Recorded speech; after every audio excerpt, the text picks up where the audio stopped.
Iran को America Israel से नहीं, सबसे बड़ा खतरा क्या खुद से है? अपने खिलाफ ही ईरान ने छेड़ दी है आखिरी जंग। नमस्कार, जी मीडिया के डिजिटल प्लेटफॉर्म पर आपके साथ मैं हूं आयुष सूर्यवंशी। ये सवाल बहुत अहम है और अहम इस वजह से क्योंकि हॉर्मुज को लेकर ईरान की तरफ दुनिया का ध्यान है। ईरान ने कहा था कि उसने इस अहम ऊर्जा जलमार्ग को बंद कर दिया है। इसके पहले लेबनान में इजराइल के संघर्ष विराम के बाद ईरान ने कहा था कि जहाजों को हॉर्मुज से जाने की इजाजत है। ईरान अपनी बातों को पलट रहा है। ईरान के विदेश मंत्री अब्बास अरागची ने खुद घोषणा की थी, जब जहाजों का काफिला हॉर्मुज से गुजरने के लिए आगे बढ़ा, आईआरजीसी ने उन पर गोलियां बरसानी शुरू कर दी, जिसके बाद जहाजों को वापस लौटना पड़ा। जानकारी से पता चला है कि 2 भारतीय जहाजों पर भी ईरान की तरफ से आईआरजीसी की तरफ से गोलीबारी की गई। इनमें एक जहाज पर कच्चा तेल था और ऐसी जानकारी मिल रही है। गोलीबारी की घटना इसलिए भी चिंता बढ़ाने वाली है क्योंकि ईरान ने पहले ही हॉर्मुज स्ट्रेट से भारतीय जहाजों को गुजरने की इजाजत दी थी, लेकिन अब अंतर मतभेद दिख रहा है। गोलीबारी से ऐसा लगता है कि ईरान का Islamic revolutionary guard core IRGC अपने ही देश के विदेश मंत्री की इस घोषणा से नाराज है कि हॉर्मुज खुला है। अरागची ने एक्स पर लिखा था कि लेबनान में संघर्ष विराम के बाद हॉर्मुज से सभी व्यापारिक जहाजों के गुजरने को संघर्ष विराम की बाकी अवधि के लिए उस तय रास्ते पर पूरी तरह से खुला घोषित किया जाता है, जिसकी घोषणा ईरान की तरफ से पहले से की गई थी और साथ ही ये ऐलान किया गया था, लेकिन उसके बाद भी आईआरजीसी की तरफ से फायरिंग की गई। अरागची की घोषणा का ईरान के अंदर विरोध दिख रहा है। ईरान की तरफ से नाराजगी को लेकर सवाल भी उठ रहे हैं। बताया गया कि अमेरिका ईरान की घेराबंदी कर रहा है, इसी वजह से ईरान नाराज है और इसी विवाद को लेकर ये पूरी चिंता बढ़ गई है क्योंकि ईरान की संसद के स्पीकर मोहम्मद बाघेर गालिबाफ ने चेतावनी दी, अगर अमेरिका की नाकेबंदी जारी रही तो हॉर्मुज खुला नहीं रहेगा। उन्होंने कहा था कि हॉर्मुज का फैसला सोशल मीडिया पर नहीं होगा, हॉर्मुज खुला रहेगा या बंद रहेगा ये ईरान तय करेगा।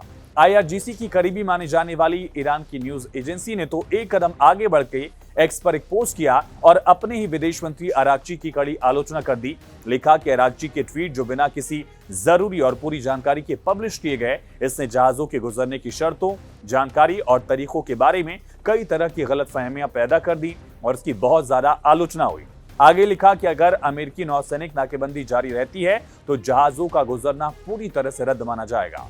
आगे तर्क दिया गया कि बिना किसी मौखिक या कम से कम पर्याप्त लिखित स्पष्टीकरण के इस तरह ट्वीट को जारी करना संचार में, कम्युनिकेशन में समझदारी की कमी दिखाता है। ये साफ है कि विदेश मंत्रालय को खुद ही इस तरह के संचार पर फिर से विचार करना चाहिए। ये वहां की न्यूज एजेंसी कह रही है कि या फिर सर्वोच्च राष्ट्रीय सुरक्षा परिषद के सचिवालय को अपनी जिम्मेदारी निभानी चाहिए। ये दिखाता है कि आईआरजीसी पाकिस्तान में होने वाली बातचीत पर नियंत्रण पाने की कोशिश कर रहा, दबाव डाल रहा है। आईआरजीसी और विदेश मंत्री के बीच चल रहे इस विवाद के कारण ईरान के साथ बातचीत को आगे बढ़ाना और ज्यादा चुनौतीपूर्ण है। ईरान के शासन के मतभेद खुलकर सामने आ गए हैं और ईरान आपस में ही लड़ रहा है। सबसे बड़ा सवाल यहाँ पर यह उठ रहा है कि क्या ईरान के विदेश मंत्री अमेरिकी दबाव की वजह से ऐसा कह रहे थे?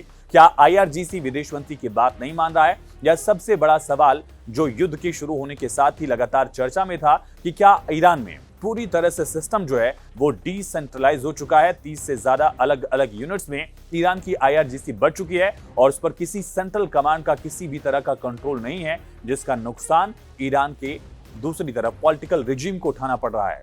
एंड सोचिए कितनी अलग तरह की स्थिति है। देश का विदेश मंत्री, ईरान के विदेश मंत्री अब्बास अरागची ऐलान कर देते हैं कि हॉर्मुज खुला हुआ है।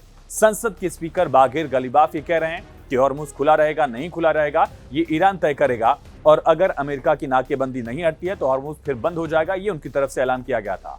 लेकिन इसी बीच जब जहाज वहां से गुजर रहे होते हैं तब ईरान के आईआरजीसी की तरफ से फायरिंग कर दी गई। अब ये फायरिंग क्या दबाव डालने की कोशिश की जा रही है? क्या अमेरिका से अपनी शर्तों को, अपनी बात को मनवाने का प्रयास किया जा रहा है? या फिर सच में आईआरजीसी वर्सेस पॉलिटिकल लीडरशिप की एक लड़ाई ईरान में आगे बढ़ रही है? और अगर इस तरह की लड़ाई है तो यकीनन ईरान में गृह युद्ध यानी कि सिविल वॉर जैसी सिचुएशन आगे बढ़ सकती है। हमने देखा है कि किस तरह से ईरान में लगातार जनता सड़कों पर उतरी थी, युद्ध से पहले प्रदर्शन किए जा रहे थे, खामने की तस्वीरों को जलाया जा रहा था। क्या उसी तरह की सिचुएशन एक बार फिर से आगे बढ़ रही है? हालांकि युद्ध के दौरान ईरानी जनता एकजुट जरूर दिखी थी, लेकिन युद्ध शांत होने के बाद क्या अंतर विरोध एक बार फिर से बढ़ता दिख रहा है? फिलहाल इस वीडियो में इतना ही। बाकी तमाम खबरों के लिए आप जुड़े रहिए जी न्यूज के साथ।